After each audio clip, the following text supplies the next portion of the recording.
Hello friend, good morning. मैं प्रीतम त्रिपाठी निवेश बाजार प्रो से आपका स्वागत करता हूं। आज हम लोग इंडेक्स के ऊपर बात करेंगे। आज इंडेक्स के लेवल क्या होंगे। कल जिस तरीके से हम लोगों की तैयारी थी, दोपहर तक तो हम लोगों ने बहुत ज़बरदस्त ट्रेड बनाए। इवनिंग में भी, मतलब आपका क्लोजिंग सेशन में भी हमने ट्रेंड के अगेंस्ट में जाके पुट के लिए ट्राई किया और पुट में हमने तकरीबन 100-150 पॉइंट के टारगेट जो है क्लोजिंग बेसिस पे भी अचीव किए। एक चीज़ था, हम शुरू से ये मान के चल रहे थे कि कल का दिन वोलेटिलिटी भरा हो सकता है। आज का भी दिन जो है वोलेटिलिटी भरा होगा, क्योंकि यूएस से जो इलेक्शन के पोल्स आएंगे उनके बेसिस पे मार्केट में अप एंड डाउन होते रहेंगे। ये चीज़ आपने इंडियन मार्केट में भी नोटिस किया था। जब इंडियन मार्केट के रिजल्ट पोलिंग हुई, उसके बाद में जो आसार नज़र आ रहे थे उसके बेसिस पे किस तरीके का मार्केट में वोलेटिलिटी था, और उसके बाद में फाइनल काउंटिंग के बाद में किस तरीके का बिहेवियर आया। ठीक है, तो उसके लिए तैयार रहिए। जिनको ये सब चीज़ें फटाफट ट्रेडिंग नहीं आता है, वो लोग आज के लिए वापस से मेरी राय है वो लोग अवॉइड कर सकते हैं। अब हम टेक्निकल लेवल्स की बात कर लेते हैं। निफ्टी में एक चीज़ नज़र आ रही थी कि निफ्टी लगातार स्लिप हो रहा था, 23,800 तक स्लिप होता दिखा। 24,200 के आसपास जो है एक अच्छा रेजिस्टेंस जोन बन रहा था। कल मार्केट में जिस तरीके के परिणाम आने की संभावना थी यूएस से, उसके बेसिस पे मार्केट में एक अच्छा मोमेंटम देखने को मिला। तो आज के लिए क्या कर सकते हैं, सिंपल। आप लोगों को एक बात तो समझ में आ गई होगी, हम लोगों का जिस तरीके से स्टडी पैटर्न होता है कि हम लोग बहुत ही ज़्यादा एग्रेसिवली बाइंग के लिए या सेलिंग के लिए जो है वो तैयार नहीं रहते हैं। हम सिंपल कि हम ऐसे ही रेंज में ऑपरेट करेंगे जहाँ से हमारा रिस्क जो है वो छोटा हो जाए और रिवॉर्ड जो है ऑटोमेटिक फिर बढ़ जाता है। तो आज के लिए वो क्या लेवल्स हो सकते हैं। एक हम बात करें कि एकदम सिंपल वाली रेंज, तो वो तो सिंपल है, 23,875 से 23,925 का बाई, 23,800 का स्टॉप लॉस। टारगेट के केस में 24,000, 24,080, 24,175, 24,225, 24,275, 24,350, 24,440, 24,530 ये रेंज निकल के आती है बाइंग के लिए। अच्छा, सेलिंग के लिए क्या, एक तो कैसा है, मार्केट में ट्रेंड जो है वो पॉजिटिव बना हुआ है, तो सेलिंग ना करें सबसे बेहतर।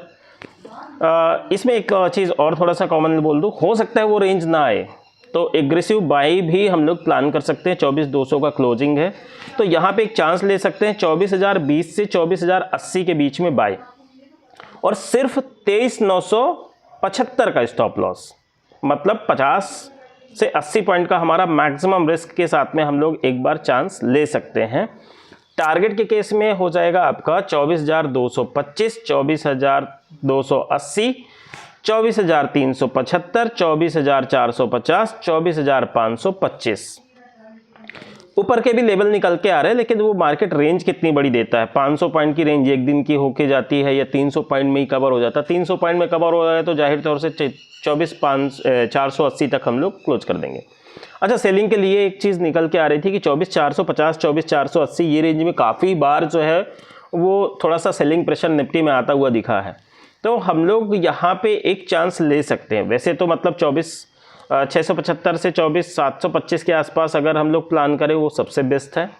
एग्रेसिव के लिए एक चांस हम लोग 24,550 से 24,600 के बीच में 24,625 का एसएल के साथ में भी कर सकते हैं। 24,500 एक्चुअली एक ब्रेकआउट रेंज हो जाएगा, तो उसके बेसिस पे हम लोग एक चांस ले सकते हैं। वहाँ पे हमको कुछ 70-80 पॉइंट का जो है वो टारगेट देखने को मिलता है। अगर उसके पहले भी कोई ऑपरेट करना चाहता है तो उसके लिए एक अच्छी रेंज हो सकती है 24,450 से 24,475। मतलब आपका ये 20-25 पॉइंट की रेंज, और स्ट्रिक्ट स्टॉप लॉस 24,525।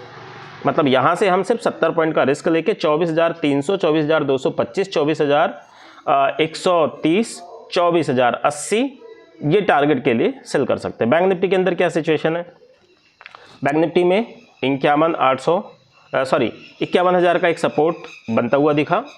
कुछ पहले ट्रेडिंग सेशन में उसने ब्रेक किया, 100 पॉइंट 200 पॉइंट नीचे भी गया, लेकिन हम लोग ये मान के चल रहे हैं कि अब यहाँ पे एक अच्छा सपोर्ट बेस बन रहा है। तो बैंक निफ्टी के लिए पहला सपोर्ट जो बन जाता है वो 51,475 रुपये का ही बन जाता है। तो 52,000 जिस तरीके से 52,200 का क्लोजिंग हुआ है, तो हम लोग ट्राई कर सकते हैं 51,475 से 51,675, या इसको आप और ऊपर लेके जाइए 51,550 से 51,675। ये थोड़ा सा और रेंज ऐसी निकल के आ रही जहाँ पे एक चांस ले सकते हैं। स्ट्रिक्ट स्टॉप लॉस होंगे 51,475 के, टारगेट हो जाएंगे 51,850, 51,975, 52,080, 52,225, 52,350, 52,580, 52,900 के। सेलिंग के लिए क्या कर सकते हैं बैंक निफ्टी के अंदर? बैंक निफ्टी में देखिए 52,550 के आसपास कई बार, मतलब जो 52,350 का ऊपर गया, एक बार 52,580 के आसपास ऊपर गया, तो हम लोग ये मान के चलते हैं कि वहाँ पे एक रेंज है जो ब्रेकआउट होने के बाद में उसमें तकरीबन 200-300 पॉइंट का और ऊपर का मोमेंटम बन सकता है। तो जो फटाफट ट्रेडिंग करना जानते हैं ना, उनके लिए ही ये रेंज हम मान के चल सकते हैं। 52,875 से 52,940 या 950 के आसपास का सेलिंग। स्ट्रिक्ट स्टॉप लॉस 53,010 का, मतलब 10 पॉइंट का एक एरर लेके चल रहे हैं कि कभी कभी होता है आपका 53,005 का हाई लग गया, स्टॉप लॉस ट्रिगर हो गया, तो इसको हम लोग 53,010 कर लेते हैं। मतलब मैक्सिमम आपका रिस्क 135 पॉइंट स्पॉट के बेसिस पे है। प्रीमियम में सिंपल है, वो रिस्क आपका 40 पॉइंट में सिमट जाएगा। टारगेट क्या होंगे? 52,700, 52,500, 52,350, 52,225, 52,080, 51,925, 51,825। ठीक है, अब ये डिपेंड करेगा कि मोमेंटम कैसा बन रहा है। ये सारे कई सारे मल्टीपल लेवल इसलिए दिए जाते हैं क्योंकि कुछ लोग हमारे स्टूडेंट ये मान के चलते हैं ना कि हमें बड़ा टारगेट लेना। तो बड़ा टारगेट का सिंपल है कि जैसे जैसे रेंज क्रॉस करता जाए उसके पहली वाली रेंज पे जो है आप लोग स्टॉप लॉस प्रॉफिट का लगा सकते हैं। तो इस तरीके से आज की स्ट्रैटेजी है, वोलेटिलिटी देखने को मिलेगी। अब हम बात कर लेते हैं, कल एक स्टॉक के बारे में डिस्कस कर रहे थे, RVNL 625 करोड़ के ऑर्डर विन के बेसिस पे हम लोग मान के चल रहे थे कि 440 की रेंज में मिल जाए, तो 475 490 के लिए टारगेट हो सकता है। कल मोमेंटम थोड़ा छोटा दिखा, 441 के लो से 452 का हाई दिखा। आज उसमें वापस से 1450 करोड़ का कुछ ज्वाइंट वेंचर का मिला के ऑर्डर मिला है, तो उसके बेसिस पे आज हम लोग फिर उसमें 475 रुपये के टारगेट होते हुए देख सकते हैं। तो इसी के साथ में थैंक यू, संभल के ट्रेड कीजिए। Good day.